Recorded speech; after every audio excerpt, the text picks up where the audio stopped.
Welcome to Encountering Christ, a podcast about meeting Jesus in the ordinary moments of life, and learning how to invite others into those encounters and exploring practical ways to recognize Christ at work in our daily rhythms. Our prayer is that this time helps you see and share Christ more clearly. Today we look at the next of God's incommunicable traits, God's omnipresence. Let's compare God's eternality to his omnipresence by stating, just as the eternal God is unlimited with respect to time, the omnipresent God is unlimited with respect to space. God is not limited in when he is or can be. In the same way, God is not limited in where he is or can be. Let's put this into one sentence. God does not have size or spatial dimensions and is present at every point of space with his whole being. Now, in the beginning, God created time, space, and matter. And it is the space or place that we're talking about.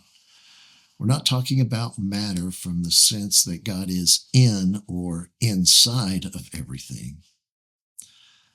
That would be what is called pantheism, to say that God is in the material things of this world. So we aren't talking about matter, although God created all matter. What we're talking about is space, where God is, that God is in the where of all existence, not necessarily in the what of all existence. That no matter where we go, God is here. Psalm 139, verse 7 through 10 is one of the great passages that speaks to God's omnipresence. It says this, "Where can I go from your spirit?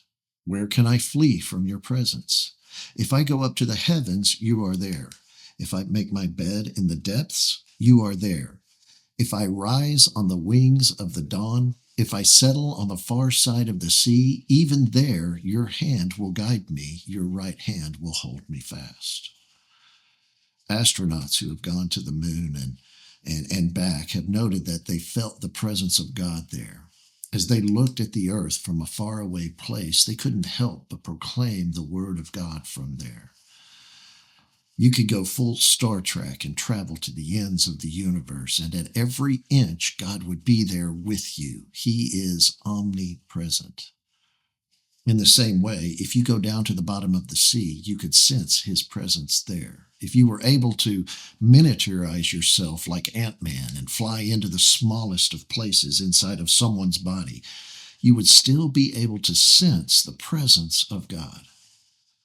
And I have to be careful how I say that. It isn't our sense of God that makes him present. He is omnipresent no matter where we go, nor if we sense it or not.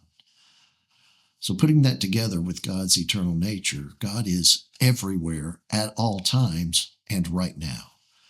But it is more than that. God also is beyond created space. God is in heaven, the eternal dwelling place. In other words, God cannot be contained by any space, no matter how large. As 1 Kings 8:27 says, heaven and the highest heaven cannot contain God. Now just think of the implications of that, especially when you put it together with God's eternality. God is present at your birth, he's present right now, and he's present at your death all at the same time and at all times. He is present at every moment of your life already. You cannot hide from the presence of God. No matter how shameful your behavior might be, God is there. And no matter when it is, God is there. Now, this invariably brings up a question. If God is everywhere, is God in hell? And this is a debatable question and answer, but it makes the most sense to me to say that if God wanted to be there, he could. The lack of God's presence in hell is not the result of his ability, rather his choice not to be there. And I would also add, The sun isn't up at night, yet its glow is seen. Perhaps the moon is God's illustration for us. Now let's put all of that together. First, think of heaven, a place where God's presence, God's light is so prevalent that Jesus is heaven's light to the degree that there's no need for something like the sun to give it light because the presence of Jesus is so thick there. His light is so thick there that it brings light to the place all of the time. That's the Bible's explanation of it. Okay, so think of heaven in that way. Then there is hell, which is without the full presence of God, which is perhaps the most distinguishing feature of hell. It lacks the presence of God. Heaven and hell are the two extremes. But what about earth? What's interesting about earth is that there is a balance of both. Not that there are places where evil is found and then other places where good is found, rather that good and evil are available at all times. God is available at all times, and yet sin and the rejection of God is available at all times as well. And so perfect is that balance that it lands you and me in a choice. Paul said it this way in Romans 7:21. So I find this law at work. When I want to do good, evil is right there with me. Now just stop and think about that for a second.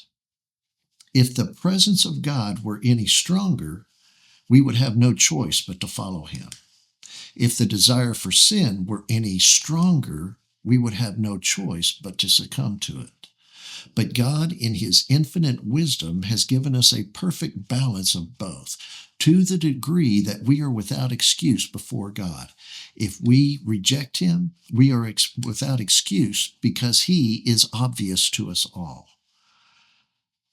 If we embrace him, he receives us.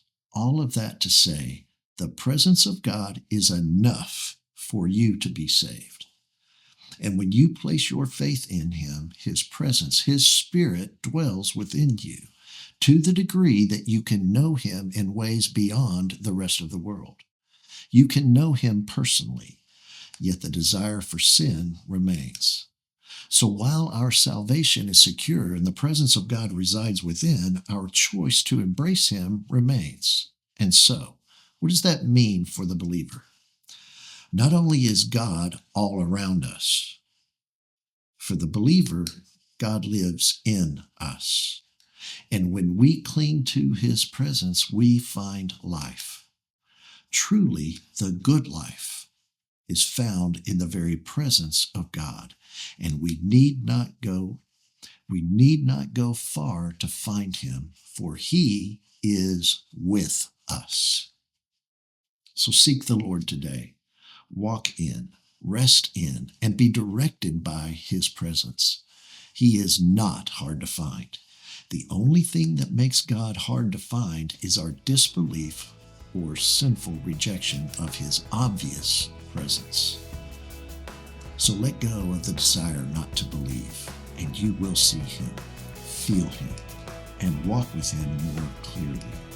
For God's presence is obvious, for God is omnipresent.